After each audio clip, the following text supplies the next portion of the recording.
Swiping through Tinder, I stumbled upon a familiar face. Jake's face.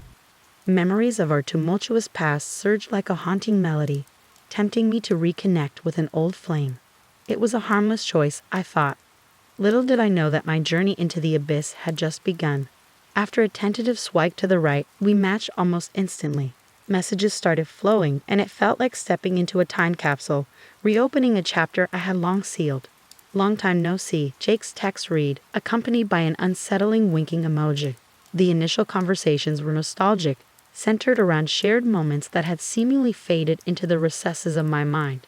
We reminisced about the places we used to visit and the laughter we once shared. It was as if we were reopening a book, eager to explore the forgotten pages. But beneath the surface, an undercurrent of something sinister began to emerge. As the exchanges progressed, Jake's messages took an eerie turn. He spoke of destiny and an inexplicable connection that bound us together. "Don't you feel it?" he typed, his words dripping with an unsettling certainty. I hesitated, feeling a shiver crawl down my spine. What started as a casual catch-up morphed into a discourse about fate, as if some unseen force had orchestrated our reunion. A few days later, Jake's messages took a turn for the unnerving. "Remember the spot by the lake?" he asked. My heart skipped a beat. The lake was a place we had discovered together, hidden from the world. Panic set in as he described details only someone intimately familiar with our past could know. "I've been there recently," he continued, thinking about us. The hairs on the back of my neck stood on end. I tried to dismiss it as a bizarre coincidence, but the unease lingered. "How did you know about the lake?" I asked cautiously, desperately seeking a rational explanation. "Fate brought me there," he replied cryptically. It was as if he reveled in the discomfort he caused, leaving me to question the nature of our rekindled connection. One evening, as I sat alone in my dimly lit room, my phone buzzed with a notification from Jake. "Do you remember the night of the carnival?" he queried. The carnival had been a magical night, filled with laughter and stolen kisses. I nodded hesitantly, my heart pounding. "I still have the photo booth pictures," he confessed, attaching images that transported me back to a time I thought I had left behind. The unsettling realization hit me like a ton of bricks. How did he have access to these intimate moments? It was impossible. We hadn't spoken in years, and yet here he was, resurrecting our past with an eerie precision. I decided to confront him. "How do you know all this?" I typed, my fingers trembling. His response sent a chill down my spine. "Some connections are never truly severed," he said, and I could almost hear the malevolent grin behind the words. A few days later, Jake suggested meeting in person. "Let's revisit the carnival," he proposed. Alarm bells rang in my mind, but a morbid curiosity pushed me to agree. As we walked through the once familiar grounds, his voice took on a sinister undertone. "Our history is a tapestry woven by destiny," he murmured, his eyes locked on mine. The air grew thick with an unspoken tension. "Jake, this is too much," I finally blurted out. He chuckled, a sound that sent shivers down my spine. "You can't escape destiny," he whispered. The shadows around us seemed to dance in response. As I left the carnival grounds that night, a foreboding sense of dread clung to me.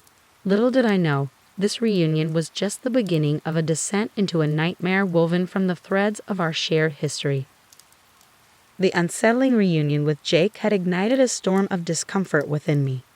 Yet, like a moth drawn to a flickering flame, I found myself unable to sever the connection. As our conversations deepened, red flags began to surface, signaling the ominous path that lay ahead. Jake's messages took on a peculiar omniscience, referencing details only he should know. "Remember the necklace I gave you?" he texted one evening, describing the delicate silver chain adorned with a moon pendant. Panic gripped me. That necklace had vanished into the depths of my past, a memory long buried. How did he know about it?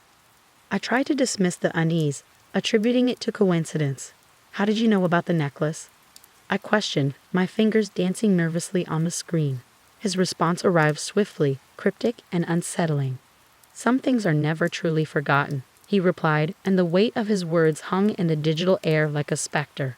Days turned into nights, and Jake's presence lingered like a shadow, haunting my every move. He mentioned chance encounters that felt orchestrated, places I'd been where he seemingly appeared out of thin air. "Fate has a way of bringing kindred souls together," he messaged, his words dripping with an eerie confidence. I couldn't shake the feeling that he was orchestrating a twisted game, using our shared history against me. One evening, my phone buzzed with a notification. A photo attachment revealed a picture of my childhood home, bathed in the ethereal glow of the moon. Panic surged through me. How did he get this picture? It had been years since I left that house. I drove by our old place, he confessed, and a chill ran down my spine. His actions were becoming invasive, a violation of the boundaries I had desperately tried to establish. I confronted him about the photograph, my anxiety bubbling over. "Why are you going to places from my past?" I demanded. His reply was elusive yet ominous. "Our past is intertwined, and I'm merely rediscovering the threads," he explained. Each word felt like a knot tightening around me, pulling me further into the unsettling web he was weaving. In an attempt to distance myself, I suggested a break from our conversations. "I need some space, Jake," I typed, my fingers trembling with resolve. His response was immediate, a digital manifestation of his ever-present gaze. "Space won't change what's meant to be," he insisted. It was as if he reveled in the discomfort he caused, refusing to let go. Days turned into nights, and I found myself haunted by a sense of dread. Jake's influence extended beyond our digital exchanges. He knew my routines, my favorite spots, as if he had been watching me from the shadows. "You can't escape destiny," he messaged again, his words echoing in my mind like a sinister mantra. One evening, as I walked home through dimly lit streets, I sensed a presence behind me. Cold fingers of fear traced down my spine, and I quickened my pace. A whisper, barely audible, reached my ears. "We're meant to be," it murmured, and I spun around to find an empty street. The line between reality and nightmare blurred, and I questioned my own sanity. Desperation set in as I confided in a close friend about the torment unfolding in my life. "You need to cut ties with him," my friend urged. "This is not normal." But the web Jake had woven was tight, suffocating. "He won't let go," I admitted, my voice trembling. The battle against a phantom adversary had begun, and I was ensnared in a game where the rules eluded me. As the red flags multiplied, I stood on the precipice of a nightmare, uncertain of how to escape the clutches of a toxic ex who seemed determined to unravel the very fabric of my sanity. The unsettling reunion with Jake had metamorphosed into a surreal nightmare. His messages, once nostalgic, now carried a dark undercurrent of manipulation.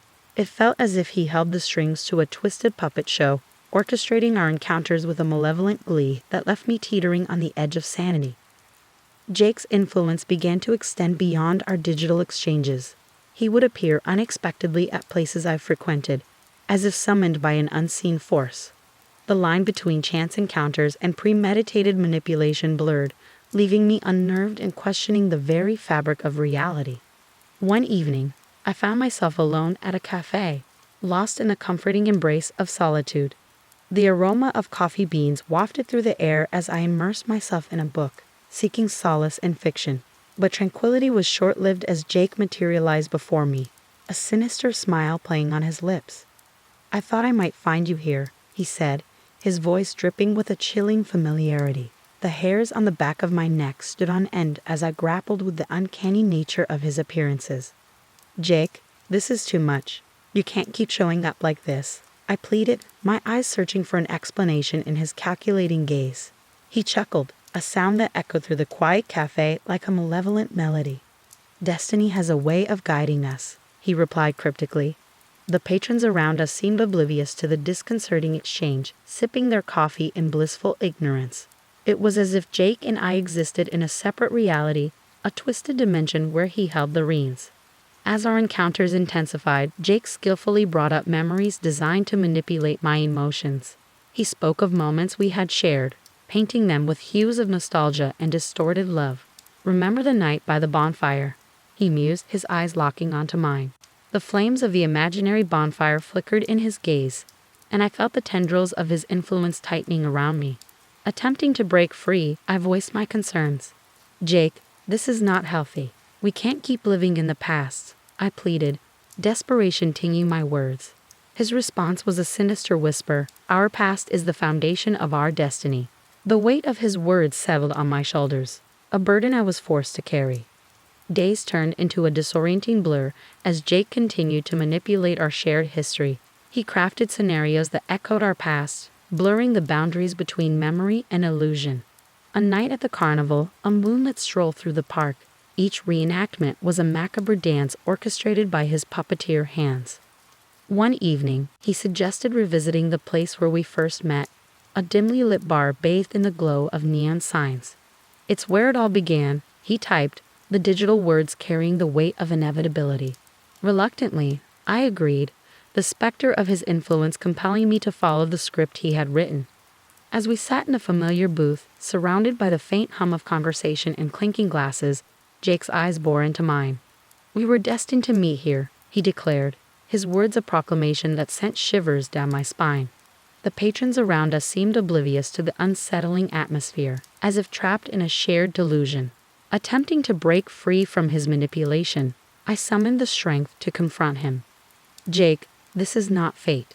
It's obsession," I declared, my voice trembling with a mixture of fear and defiance. His response was a sinister smirk, and he leaned in closer. "Obsession is just another word for destiny," he whispered, his breath chilling against my skin. The manipulation had woven a tapestry of psychological torment, each thread tightening its grip around my psyche. Trapped in the surreal dance, I struggled to discern reality from the illusions Jake had meticulously crafted. As the walls closed in, I knew breaking free from his control was imperative, for the nightmare he orchestrated showed no signs of abating. The threads of manipulation had woven a suffocating web around me, and Jake reveled in the control he exerted over my life. Each interaction, every orchestrated encounter, was a meticulous stitch in a tapestry of psychological torment. I found myself ensnared in a nightmarish game, where the boundaries between reality and Jake's twisted version of our shared history blurred. As days turned into an oppressive routine, Jake's messages became more possessive, more insistent. "Our connection is stronger than ever," he typed, his words dripping with a possessive fervor. The sense of inevitability hung over me like a dark cloud, and I felt like a pawn in a game where I didn't know the rules. One evening, as I tried to distance myself, I received a barrage of messages, each one more demanding than the last. "Why are you pulling away?" he queried, the digital words pulsating with an unsettling intensity. "Our fate cannot be denied." Panic set in as I realized the gravity of my predicament. I was trapped in a web of emotional manipulation, and escape seemed impossible. Attempting to assert my independence, I confronted Jake. "This is not healthy. We can't keep living in this distorted version of the past," I asserted, my words echoing in the digital void.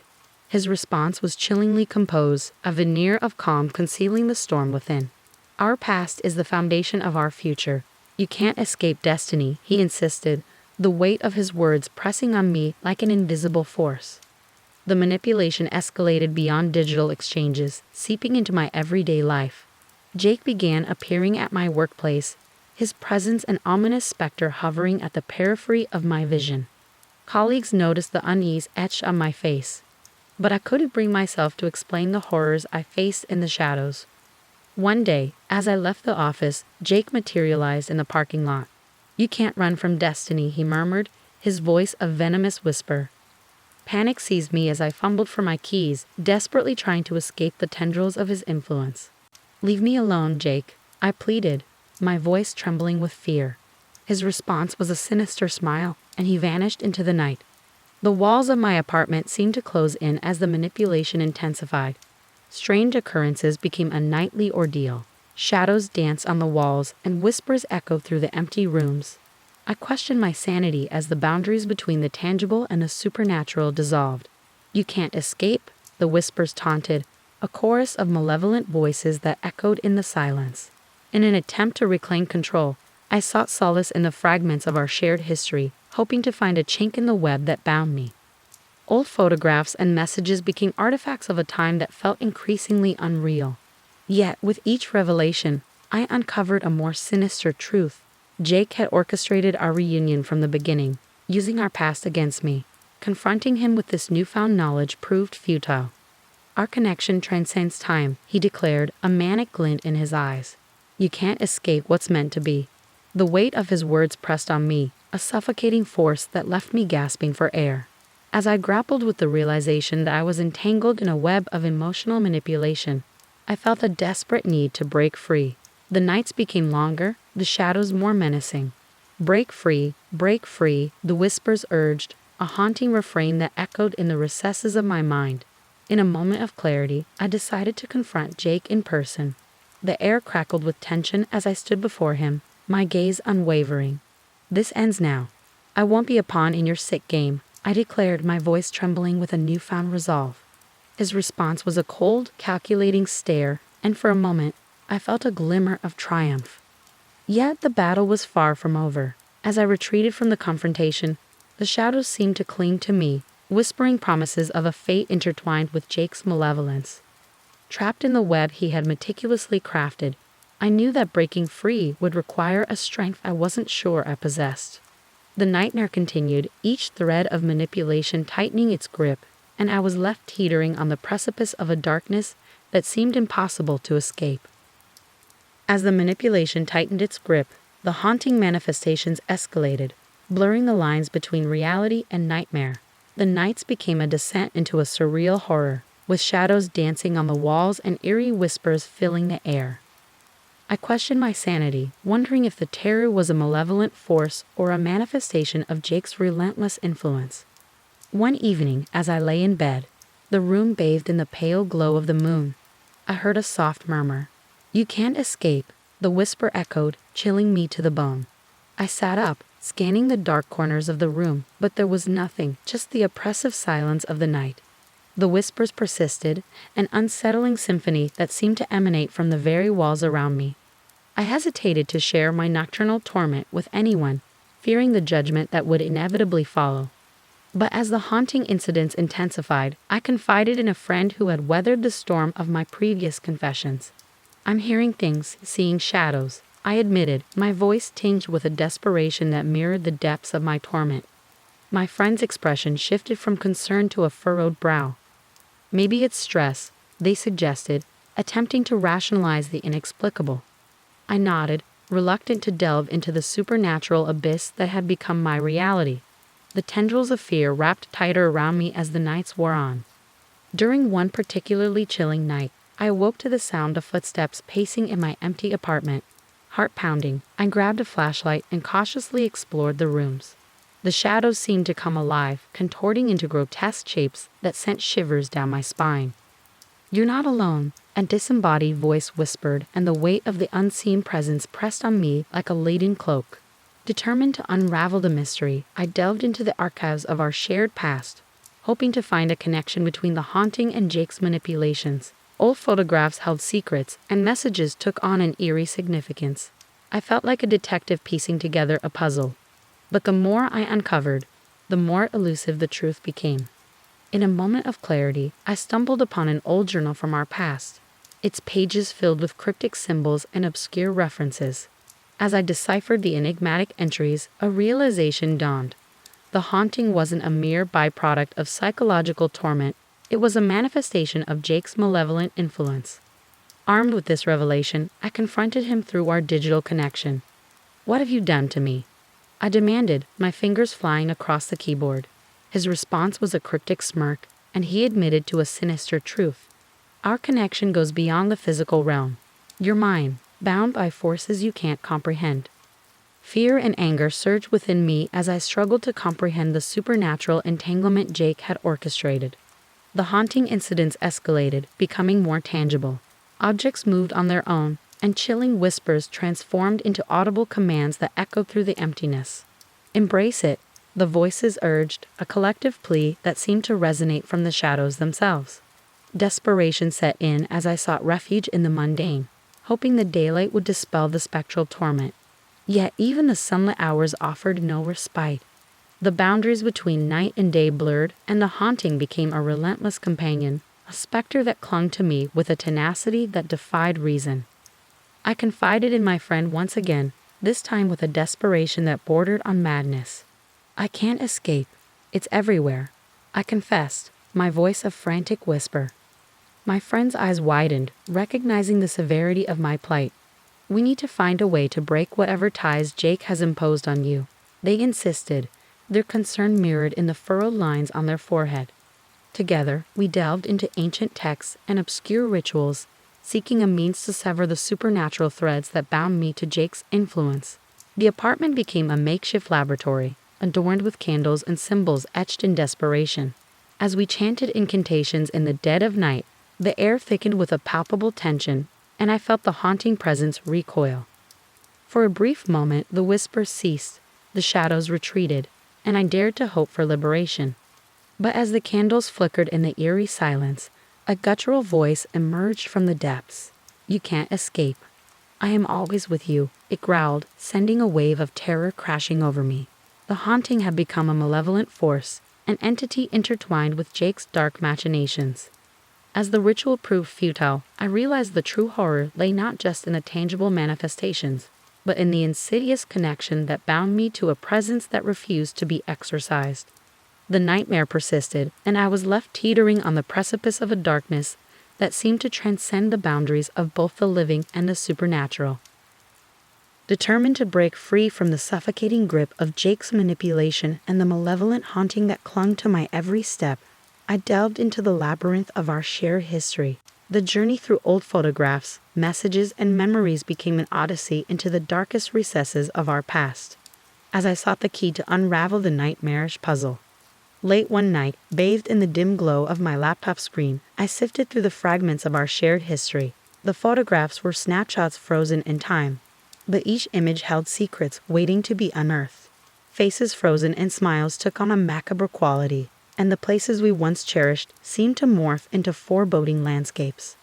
In the silent solitude, I revisited messages exchanged during the early days of our reunion. Cryptic phrases and veiled threats leaped off the screen, their significance becoming clearer with each line. Jake's words were a tapestry of manipulation, woven with threads of malevolence. "Our fate is written in the stars," he had messaged, and I realized that he had been scripting our reunion long before I had swiped right on that fateful Tinder encounter. As I unraveled the past, I stumbled upon an old journal filled with cryptic entries. The ink symbols seemed to pulsate with an otherworldly energy, and the pages hinted at a connection between Jake's manipulation and the haunting that had become an inescapable part of my existence. Each entry was a puzzle piece, and I pieced them together with a feverish determination. A chilling revelation emerged. The journal chronicled a series of rituals, ancient rites that bridged the realms of the living and the supernatural. The symbols etched within its pages were gateways to a dark power, and Jake had used them to bind our fates in a sinister covenant. The haunting wasn't a mere consequence, it was a manifestation of the malevolent forces he had unleashed. Disturbed by this unearthed truth, I confronted Jake through our digital connection. "What have you done to us? What is this dark magic you've invoked?" I demanded, my fingers flying across the keyboard in a frenzy. His response was a digital smirk, a sinister emoji that mocked my desperation. "Our connection transcends the mundane. You were always meant to be a part of this." As the realization sank in, my friend, the stalwart ally in this nightmarish ordeal, joined me in unraveling the occult secrets that bound us. Together, we researched ancient texts, desperate to find a counterbalance to the dark forces that ensnared me. The apartment transformed into a makeshift library, adorned with candles and esoteric symbols. "We need to reverse the rituals," my friend urged, their eyes reflecting a mixture of concern and determination. "There must be a way to break the ties Jake has imposed on you." The air crackled with tension as we deciphered ancient incantations and invoked forgotten deities, hoping for a glimmer of salvation. Nights turned into ritualistic endeavors, the chants and symbols an eerie symphony that reverberated through the apartment. As we delved into the arcane, the haunting intensified, as if the malevolent forces sensed our desperate attempts to sever the unnatural connection. One evening, as the candles flickered in the dimly lit room, a sudden gust of wind extinguished the flames. The temperature plummeted, and a guttural voice echoed through the silence. "You can't escape the bond," it snarled, and the room seemed to pulse with a dark energy. Fear clutched at my heart as I questioned whether our efforts were futile or worse, if they had angered the very entities we sought to appease. Undeterred, my friend and I pressed on, determined to find a way to break the unholy covenant that bound me to Jake's malevolence. The rituals became a desperate battle against time.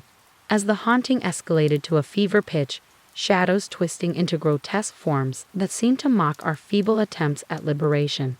In a moment of revelation, we uncovered a forgotten incantation, a chant that promised to sever the threads of supernatural influence. As we recited the ancient words, the air vibrated with an otherworldly resonance and the haunting voices grew frenzied. Shadows recoiled, contorting in agony, and for a fleeting moment it seemed like we had gained the upper hand. But in the aftermath of the ritual, a bone-chilling laughter echoed through the emptiness. "You can't escape fate," Jake's voice taunted, as if mocking our efforts. The realization struck like a physical blow. The battle against the supernatural forces was far from over. As the haunting and manipulation continued unabated, I found myself standing on the precipice of a darkness that defied both reason and occult knowledge. The revelation of ancient rituals and sinister ties had only deepened the horror, leaving me teetering on the edge of a reality where the mundane and the supernatural converge into an indistinguishable nightmare. Haunted by the malevolent forces unleashed by Jake's manipulations and occult rituals, I stood on the brink of desperation. The nights had become a cacophony of whispers and shadows, each moment echoing with a haunting refrain that seemed to mock my futile attempts at escape. But in the depths of despair, a glimmer of resilience ignited within me, a resolve to confront the darkness and break free from the chains that bound me. My friend, unwavering in their support, joined me in the battle against the supernatural forces that had entangled our lives. We sought solace in the fragments of knowledge we had gathered, poring over ancient texts and forgotten rites. The apartment, adorned with cryptic symbols and the residue of our arcane endeavors, became a battleground where the lines between the mundane and the supernatural blurred. One evening, surrounded by the glow of candles and the echo of incantations, my friend spoke with a determination that mirrored my own. "We need to find the source of Jake's power. There has to be a way to sever it," they insisted, their eyes reflecting a combination of concern and determination. Agreeing, we revisited the old journal that chronicled the dark rituals. The inked symbols seemed to writhe on the pages, as if the very essence of the supernatural clung to the parchment. As we deciphered the cryptic entries, a pattern emerged, a nexus of power that held the key to Jake's influence. It was a place shrouded in malevolence, a site where the veil between worlds was thin. "It's a place from our past," I realized, my voice carrying a mixture of dread and realization. "He's anchored his power in a location significant to our shared history." My friend nodded, recognizing the gravity of the revelation. The decision to confront the source of the supernatural influence became an unspoken pact between us. The journey to the ominous site felt like an ascent into madness. The air crackled with an unsettling energy as we approached, the surroundings morphing into a distorted version of reality. Shadows seemed to dance with a malevolent glee, and whispers reverberated through the air. "This is the heart of it all," my friend muttered, their voice strained with the weight of the unknown. As we reached the eerie site, memories from our past collided with the present. The place, once a symbol of shared joy, now exuded a palpable malevolence.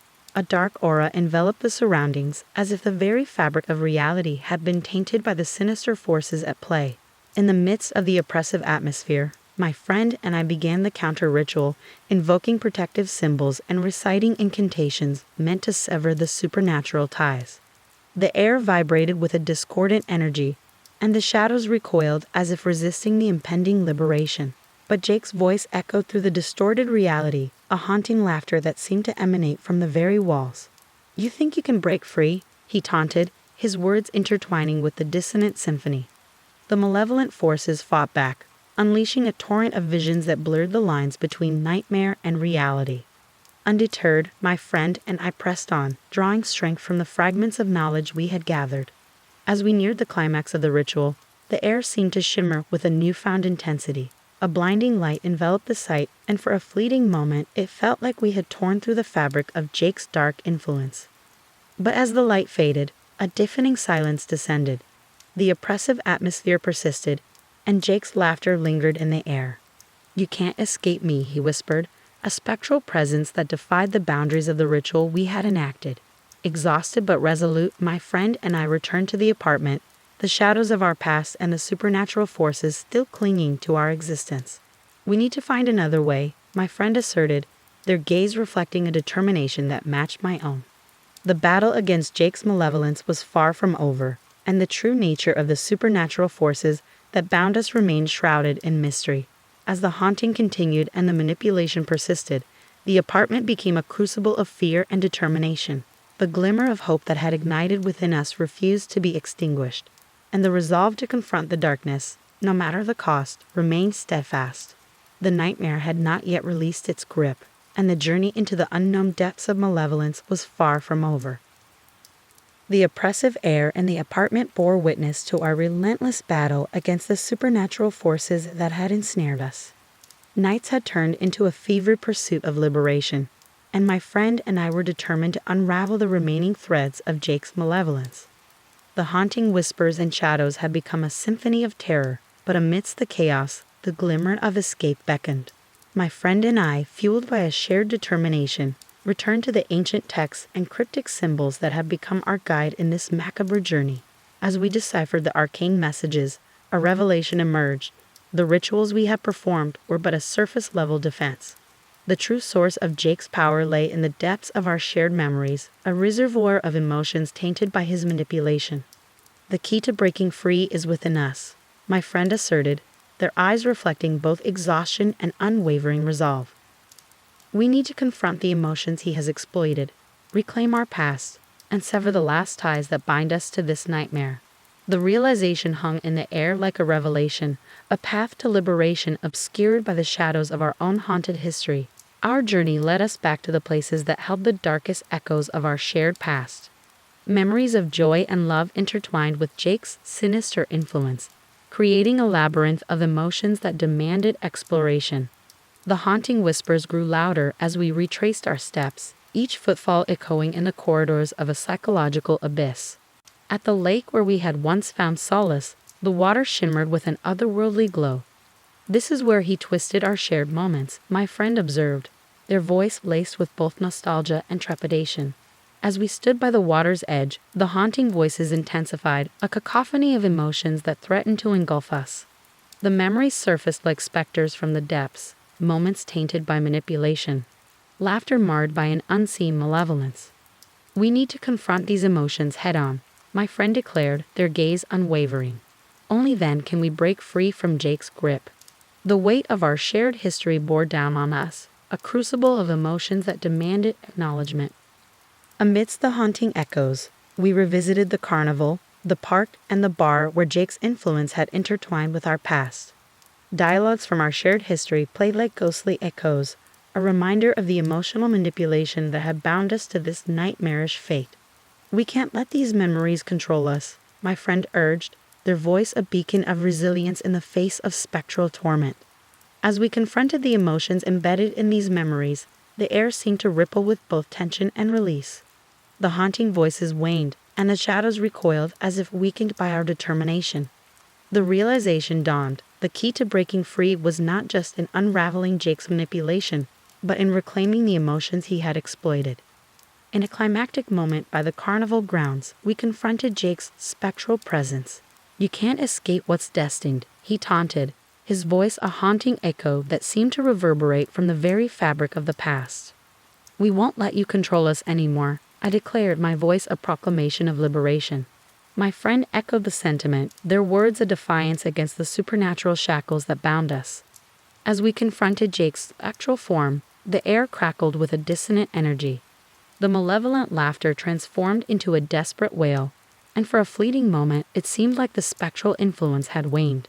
"This is our past, our emotions," my friend asserted, their gaze unyielding. "You have no power here."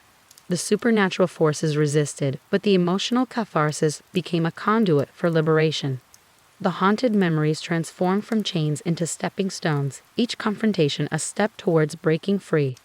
The haunting whispers diminished and the shadows retreated, leaving behind a disquieting silence. As we stood by the lake, the water no longer shimmered with an otherworldly glow. The carnival grounds, once haunted by the echoes of manipulated laughter, were bathed in a subdued light. The emotional battlefield had transformed into a space where the residue of Jake's malevolence seemed to dissipate. The apartment, once a crucible of supernatural torment, now felt different. The air was no longer thick with shadows, and the haunting whispers had become distant echoes. The escape from Jake's influence was a journey through the labyrinth of our own shared history, a confrontation with emotions manipulated by a malevolent force. The nightmare had not vanished entirely, but the oppressive weight that had bound us had lifted. As my friend and I embraced the aftermath of our harrowing odyssey, a sense of triumph mingled with the remnants of spectral torment. The escape from Jake's influence was a testament to resilience in the face of supernatural adversity, a journey that left us forever marked by the shadows but liberated from the clutches of a malevolent past.